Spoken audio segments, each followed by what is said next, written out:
Preferiría ver las diapositivas de la cosa, pero no sé. Sí. No, ahí, no, bueno. Abajo se ve como si tuviese.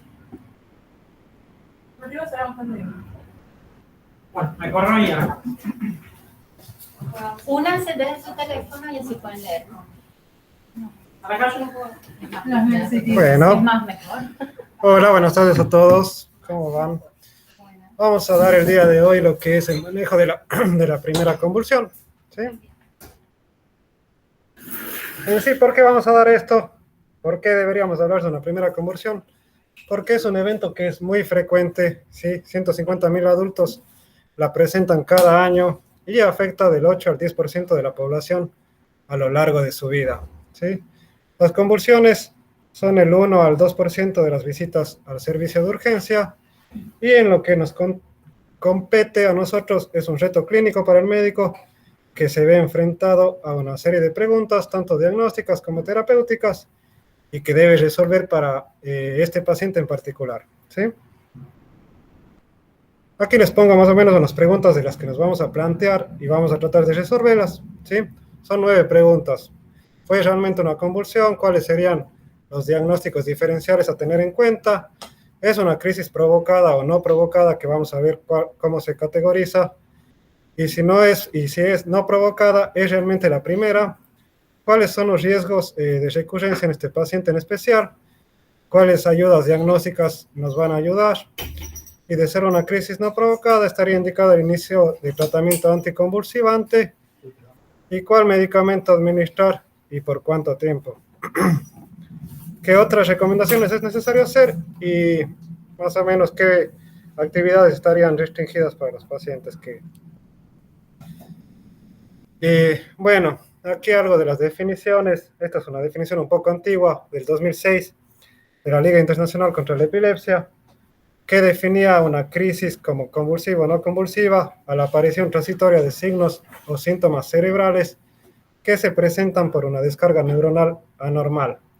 Y a la epilepsia lo definía como una afección neurológica crónica, recurrente y repetitiva de descargas excesivas de neuronas cerebrales.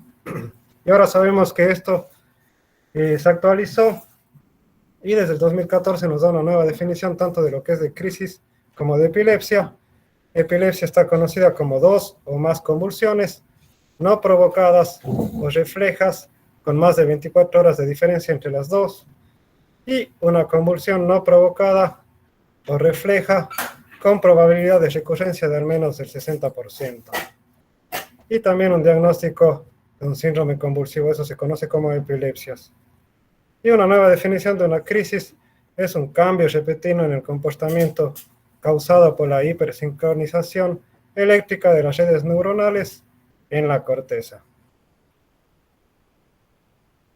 En sí nos habla la Asociación Americana de Neurología, las condiciones en las cuales el riesgo de recurrencia se eleva a un 60%.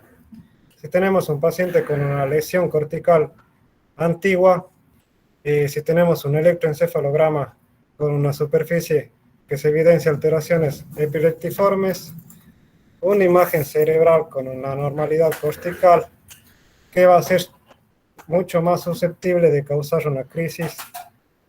Si las crisis se presentan en horas nocturnas durante el sueño, estas 4 características van a hacer que sea el mayor riesgo de recurrencia de la crisis, ¿sí? Entonces nos planteamos aquí, cuando se atiende a un paciente con una pérdida transitoria de la conciencia, el interrogatorio se debe centrar en 4 aspectos importantes o momentos cruciales que van a estar relacionados con este evento. ¿En qué pasó antes? ¿Qué pasó durante? ¿Qué pasó después? ¿Y qué se encuentra al examinar al paciente? Sí, estos 4 aspectos son muy importantes tanto en el interrogatorio como en qué vamos a examinar en el paciente. Entonces, ¿qué pasó antes? Tenemos que ver si hay algún desencadenante, sí. Antes de perder la conciencia, hay 2 aspectos importantes para indagar. Tanto las circunstancias relacionadas con el hecho, que pueden ser Los desencadenantes, una deprivación del sueño, una abstinencia al alcohol en pacientes que consumen alcohol, o consumo de drogas, si abstinencia de cualquiera de los dos, o qué sintió antes de desvanecer. Esto es para qué, para ver si tiene algún otro síntoma que nos va a llevar a otro diagnóstico diferente, ¿sí? Una sensación en epigastrio ascendente, miedo inexplicable, palpitaciones, frialdad o dolor precordial. ¿Qué pasó durante? Sí, es un punto clave en esto, el testigo, ¿sí? Porque el paciente no nos va a aportar nada, porque si es un paciente que tiene una crisis, va a perder la conciencia probablemente, ¿sí? En esto tenemos que indagar mucho al testigo, ¿sí? Probablemente sean pacientes que tengan un grito expiratorio por la contracción del músculo diafragmático, una postura tónica de las extremidades, preguntar si fue una caída en bloque, si tuvo cianosis, si tuvo movimientos rítmicos de las extremidades, si se mantuvo con los ojos abiertos. Normalmente nos describen que en las convulsiones puede haber mordedura lateral de la lengua, que nos aumenta mucho más la sensibilidad a decir que fue una convulsión. Si la duración fue menor de 2 minutos, y algo principal también es el estado posictal del paciente. Todo esto nos va a llevar a que probablemente sea sugestivo de una convulsión. Otros síntomas que sean movimientos asincrónicos, que el paciente permanece quieto, o movimientos ocasionales de las extremidades, que son costas, duran segundos, nos va a dar algo más para sugestivo, que sea un síncope versus una crisis psicógena en los pacientes, ¿sí? ¿Y qué pasó después? Es principal ver el estado posictal, ¿sí? 5 veces más probable que se trate de una convulsión si es un estado posictal, y si la recuperación fue rápida y completa, probablemente va a ser mucho más sugestivo de que fue un síncope, ¿sí? ¿Qué puede encontrar al examinar al paciente? Normalmente un paciente que tuvo una convulsión y probablemente sea tónico crónico, probablemente va a haber traumas a nivel del cráneo, puede tener luxación del hombro, pueden tener, como digo, una mordedura en región lateral de la lengua, ¿sí? Que nos va a guiar mucho más a que sea una convulsión. ¿Cuáles serían los diagnósticos diferenciales a tener en cuenta? Uno del principal diagnóstico que tendríamos a pensarlo, sí, que sea diferencial a una crisis, es el síncope, ¿sí? Otra puede ser una migraña, una hipoglicemia que siempre tenemos que descartar, un AIT, ¿sí? Un accidente isquémico transitorio, un trastorno paroxístico no epiléptico que se divide en varias clasificaciones.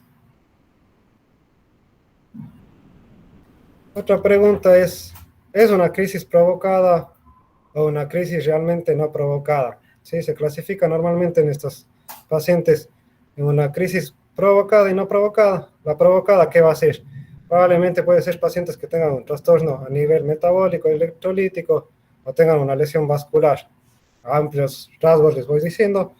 Y mientras las no provocadas probablemente tengan algo genético o una lesión cerebral preexistente, ¿sí? Una convulsión provocada o crisis sintomática aguda.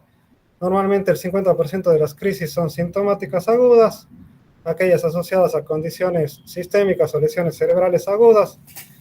Normalmente son trastornos en los electrolitos, metabólicos o tóxicos. En estos el riesgo de recurrencia es muy bajo, del 3 al 5%, mientras que si hay lesión vascular, el riesgo de recurrencia va a aumentar mucho más, al 30%, en un TEC el 13% y una neuroinfección el 16%. Y si es una convulsión no provocada, normalmente se define como una convulsión de etiología desconocida, así como una que se produce en relación con lesión cerebral preexistente o un trastorno progresivo del sistema nervioso.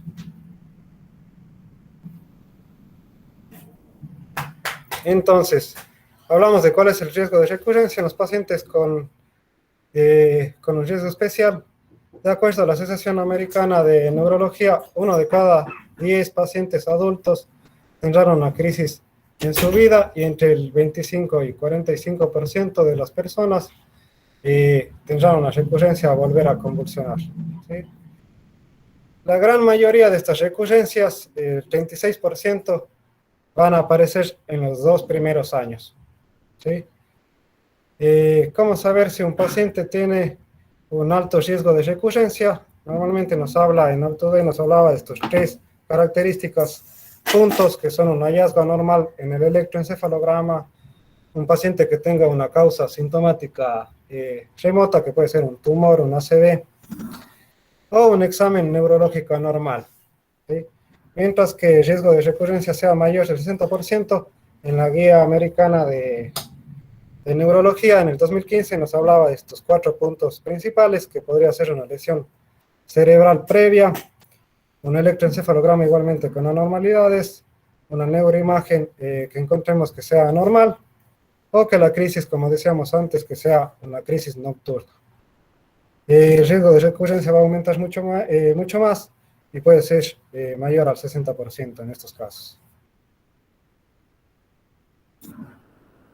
¿Qué ayudas diagnósticas sería relevante ordenar? ¿Sí? Lo principal que tenemos que ver es si el paciente tuvo una convulsión provocada o no provocada. ¿Sí? Nos va a ayudar mucho en los pacientes ver una crisis convulsiva. Lo primero que vamos a tener que hacer como un signo vital más principal es una glucometría. ¿Sí? Una glucometría, y posterior a eso vamos a ayudarnos con otros estudios, que puede ser tanto el electroencefalograma, que posterior se va a pedir un electrocardiograma para descartar un síncope, ionograma para ver funciones alteradas en lo metabólico, función renal, función hepática. Igualmente, si pensamos en un paciente que está en abstinencia, pedir tóxicos. ¿Sí? Normalmente lo que vamos a descartar es trastornos metabólicos, tóxicos, anatómicos e infecciosos. Lo principal que le pusimos acá en rojo. Dentro de lo metabólico, lo más frecuente por ahí de ver son las hipoglucemias y las hiponatremias. En general, las hiponatremias cuando salen en forma aguda. Bueno, en el electroencefalograma, ¿qué es lo que nos va a servir? Va a servir estas 2 funciones principales. ¿Es para qué? Para determinar si un paciente va a tener un riesgo de recurrencia individual, o nos va a ayudar a reconocer un síndrome epiléptico específico en los pacientes. La neuroimagen nos va a ayudar a detectar las causas de las convulsiones, que alrededor del 10% se van a encontrar de los casos, ¿sí? Las causas. El estudio de elección normalmente, en este caso, es la resonancia magnética, pero como sabemos, pues debido a costo y tiempo, normalmente no se encuentra disponible siempre, y lo tomamos como segunda opción. La tomografía, que también es útil, se encuentra disponibilidad casi siempre, y igualmente costo-beneficio es mucho más barato que la resonancia magnética. ¿Sí?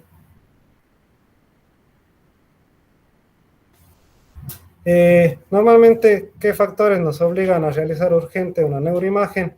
Son pacientes que tengan antecedentes de una inmunodeficiencia adquirida o inmunodeficiencia en alguna otra enfermedad, cáncer, pacientes que utilicen anticoagulantes, un paciente con una edad mayor a 40 años, pacientes que tengan fiebre, déficit neurológico focal, crisis focales, pacientes que tengan una alteración del estado de conciencia, o que tengan una cefalea que permanezca o sea constante.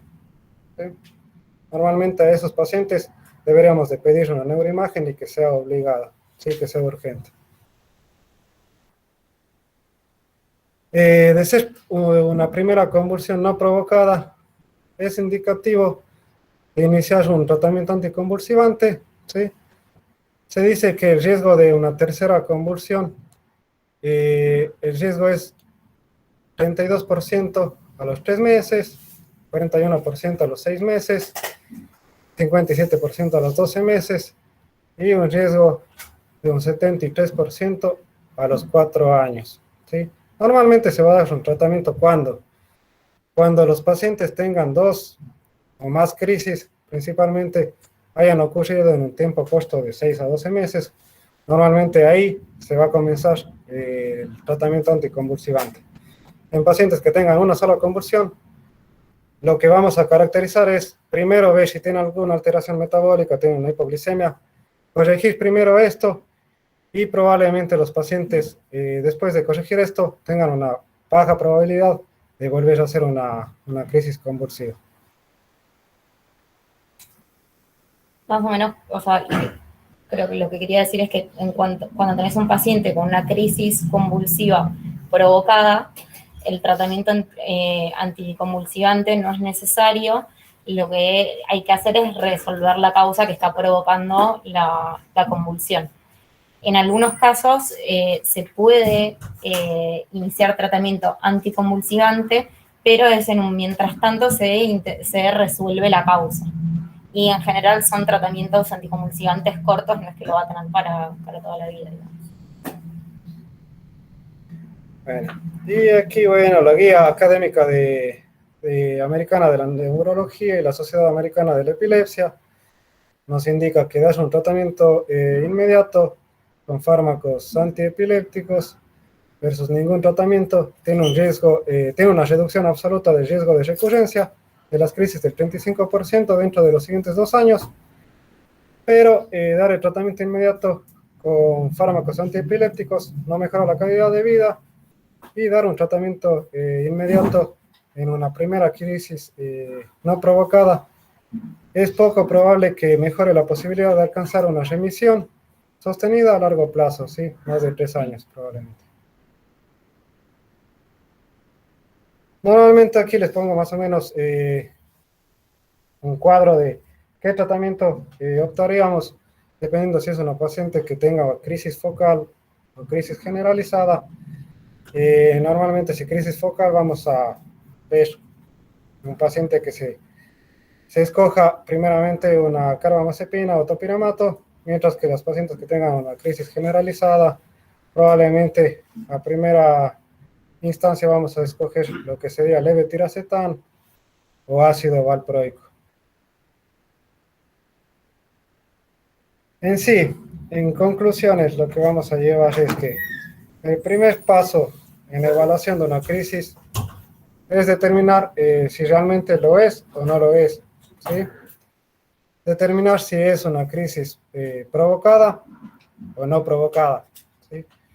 Es fundamental identificar y tratar a tiempo las causas agudas de las crisis, sin que ello signifique el uso de anticonvulsivantes, y siempre llevar a mano las ayudas diagnósticas, sirven para descartar causas modificables de las crisis y evaluar el riesgo de la epilepsia. El manejo de los anticonvulsivantes está reservado en pacientes que cumplan criterios de epilepsia normalmente. ¿Sí? Perdón, una aclaración más. En aquellos pacientes en las que tengan convulsiones no provocadas, pero que tengan algunas de las características que vimos recién de un riesgo elevado, mayor al 60% de recurrencia, en esos pacientes sí se puede iniciar un tratamiento anticonvulsivante a pesar de haber tenido una sola convulsión o crisis. A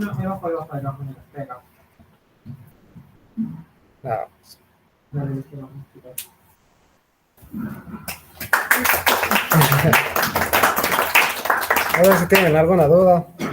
Un ejemplo de un paciente al que tú le iniciarías tratamiento anticonvulsivante por una crisis no provocada única. Normalmente, en pacientes con crisis convulsiva que no tengan ninguno de estos riesgos que dijimos previamente. No, pero eso, ¿qué paciente con una? Llevé yo, ahora clavo foco y empezó a convulsionar aquí. Y me hacen un laboratorio y no tengo lesión a nivel de... No, perdón. Fue una sola convulsión, me dejaron, me hicieron laboratorio, pasaron 24 horas, no volví a tener episodio y me iniciarías tratamiento anticonvulsivante a mí basado en qué? Por una única crisis, que es lo último que dijiste, los pacientes con una única crisis no provocada que tengan alto riesgo tienen indicación de tratamiento anticonvulsivo. ¿Qué me daría el alto riesgo a mí? Un paciente aparentemente sin, más allá de la manía que tengo. Tuviste una lesión estructural normalmente previa. ¿Y qué más? Previa no, o que me veas que ahí. tengas esa lesión estructural ahí. ¿Y qué más? Pues se fue. lesión estructural previa era... Me encontraron una pepa en la cabeza. ¿Y qué más? O si no Si es tuviste eso, algún otra cosa. problema isquémico, igualmente que va a ser. Listo. ¿Y qué otro estudio te determinaría a ti ponerme el tratamiento anticonvulsivante? El electroencefalograma normalmente te va a llevar a que si es un Exactamente. paciente que Tenés necesita actividad o no. epiléptiforme en el electroencefalograma. Si hay actividad epiléptiforme o si tengo alguna alteración, O alteración. por una única crisis, que es lo que uno debe llevarse en cuenta. Y dos cositas, si me permiten agregar.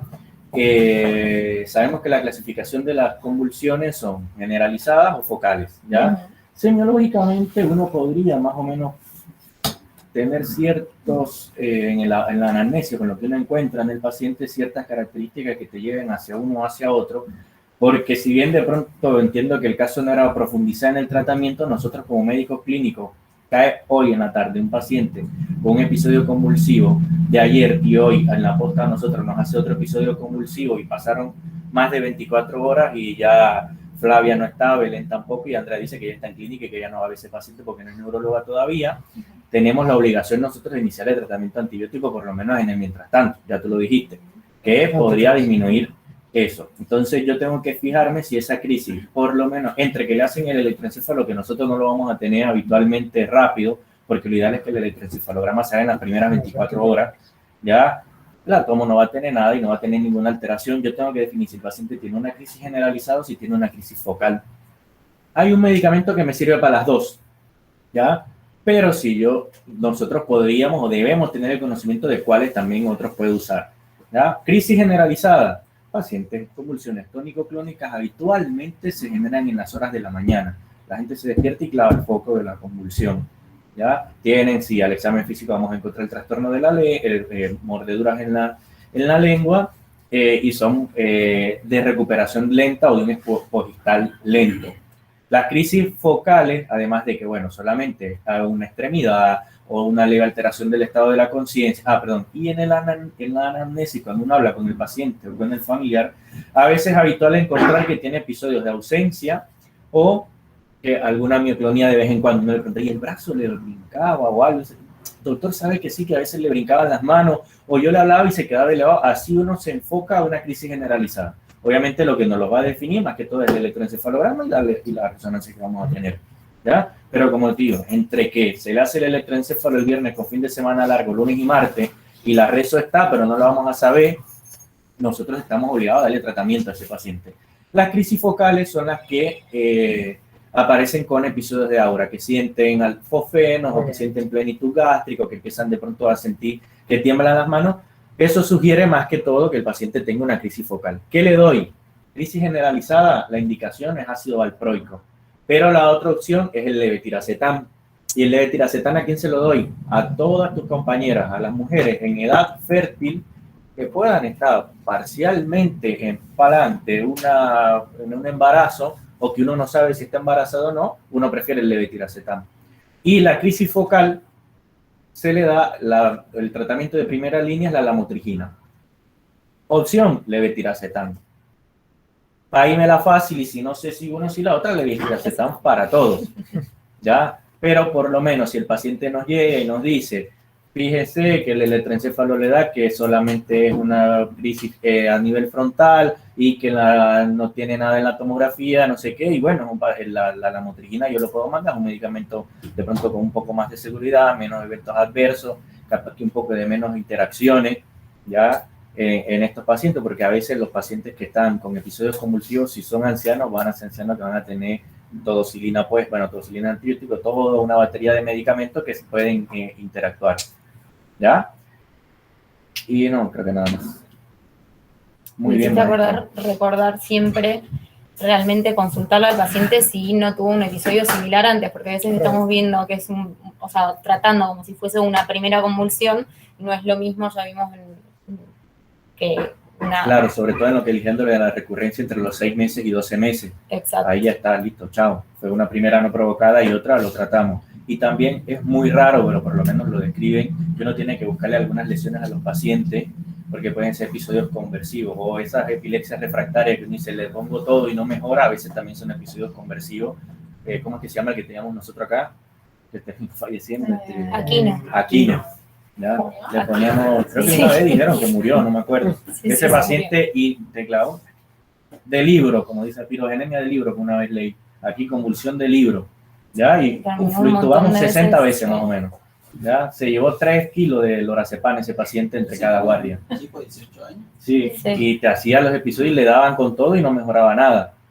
Ya, ese paciente depresivo, además nosotros tuvimos recientemente en el piso con la chica, una paciente que se le fue el hijo, con la novia, y la paciente tuvo convulsiones. ¿Ya? Claro. Si le ponemos el anticonvulsivo a alguien que todavía no se le ha hecho el electroencéfalo por cuestiones de tiempo, de papel. Burocráticas. Ajá. ¿Debo suspender el anticonvulsivo cuánto tiempo antes del electroencéfalo o no se suspende? No sé, la verdad. Habitual, creo que no, porque por lo menos esta semana he estado lleno de convulsiones y de qué más es lo que hemos tenido.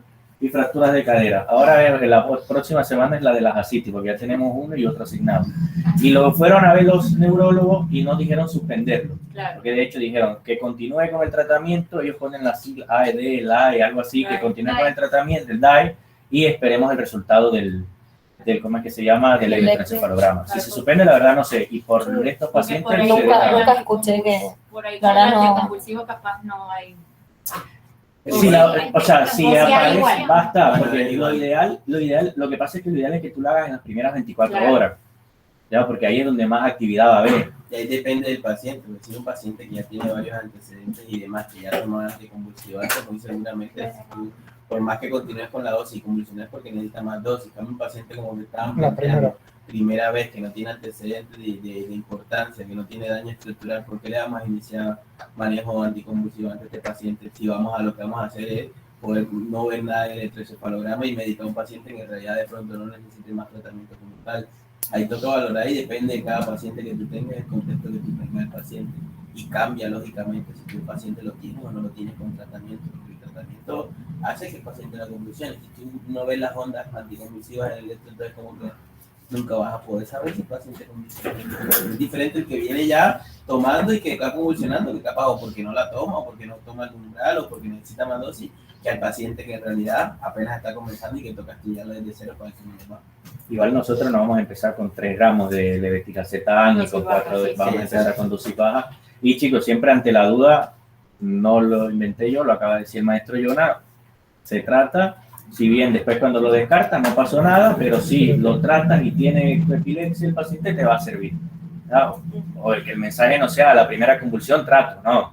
Porque a veces nos llegan los pacientes entre las primeras. Nos llegó toda la semana pasada un viejo que el jueves tuvo convulsiones y el viernes tuvo otro episodio. ¿Qué hicimos? Vamos a tratarlo porque ya pasaron más de 24 horas. Después neurología recabó y la convulsión del jueves fue a las 11 de la mañana y la del viernes fue a las 10:58. Dentro de las primeras 24 horas dijeron que no era. Bueno, nosotros teníamos la duda y ahí el beneficio mejoraba, superaba el riesgo.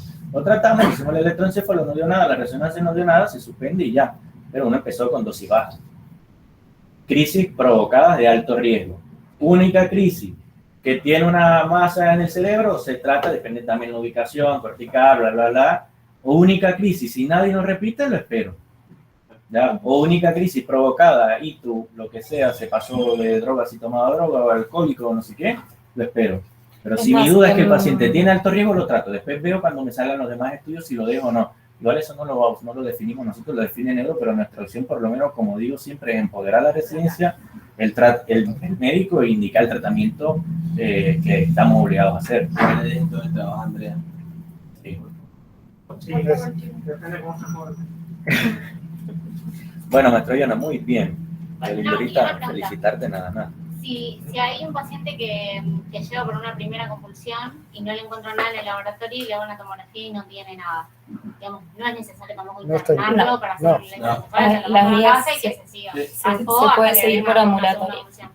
Habitualmente lo que pasa es que como entre que le sale todo, le hacemos la toma y bla, bla, bla, va a pasar 24 horas acá. Entonces entra por el showroom porque hay que pedirle cama rápido, le piden cama rápido, lo vemos, le hacemos la nota de ingreso a piso por la red y al día siguiente el piso lo manda porque no volvió a convulsionar. Pero sí, o sea, tampoco es criterio de internación que yo tenga que esperar el electroencefalograma si no encuentro nada Es más. más, el electroencefalograma tiene indicaciones de urgencias en las primeras 24 horas cuando hay deterioro del sensorio, cuando hay un estatus epiléptico, cuando Creo yo que deberíamos saber cuál es había la algunas sensibilidad- más, pero no recuerdo en este la momento. sensibilidad del electroencefalograma y poder determinar si el paciente tiene que hacérselo o no hacérselo a todos los pacientes. Si mal no recuerdo, es más específico del que sensible, pero no lo voy a decir porque estaría de pronto echándoles mentiras, así que ya, igual no Si alguien tiene... busca, es interesante. Ustedes piensan que no, pero buscando uno de las Ahora que nos lo están enseñando, ahora sí. que uno está enseñando. Pero ¿cuál fue la pregunta? Sensibilidad y especificidad del electroencefalograma. Sí, a todos los pacientes, si tú le haces un electroencefalograma, te va a decir que realmente es un paciente sano o un paciente enfermo. Lo descartas, ¿no? Y cuántos falsos positivos, falsos negativos tiene eso como tal. Pero no, creo que cerrando y otra vez felicitaciones a los chicos. Su primera convulsión lo espero, si no tiene nada, besito en la frente, chao. Si me genera duda, mejor lo trato, porque si no lo tiene, no lo mato, y si lo tiene, le mejoré el pronóstico, como lo comentaron ya. Lo otro que pregunta Cami del paciente que acabas de plantear, aparte de lo que dice Julio, lógicamente está la ansiedad de un paciente que convulsione, que tú lo mandes a la casa y tú le te digas, che, Claro, y si sobre todo el convulsiona, paciente, ¿no? porque va a decir, che, Exacto, convulsioné, que no nos exacto. O sea, internar. no es como el choque que te vas a tener tú de decirle, señora, tranquila, anda a su casa, que todo Claro. está bien, no se preocupe, y el señor sale a la calle y te convulsiona y te mata. Y me van a entender, entonces como que eso también toca tenerlo en cuenta y mirar todos esos factores. Somos un médico, no adivino. El paciente tiene una recurrencia pronta de 32%, y bueno, las guías dicen que lo pueden mandar. Y ojo, importante, porque es una cosa que vengo viendo, ver los electros de los pacientes, independiente, más en esto, porque es algo de que vemos ingresos, sí, electro, bien, gracias, nunca los revisamos. En un paciente con un episodio de alteración o pérdida súbita del nivel de conciencia, electrocardiograma, si no está, lo hago, si lo hicieron y lo perdieron, pues veo al que lo perdió, pero lo hago y lo veo. Porque entre un diagnóstico diferencial potencialmente mortal o grave de alta morbilidad es un síncope de origen cardiogénico, bloqueo entre sus distintos grados. Para que se termine de alegrar y mandar a los montes los cheques para que le cobren el miércoles de la otra semana. Bueno, sale factura. Sí. Prendemos la luz. La luz que no puedo pasar cheque.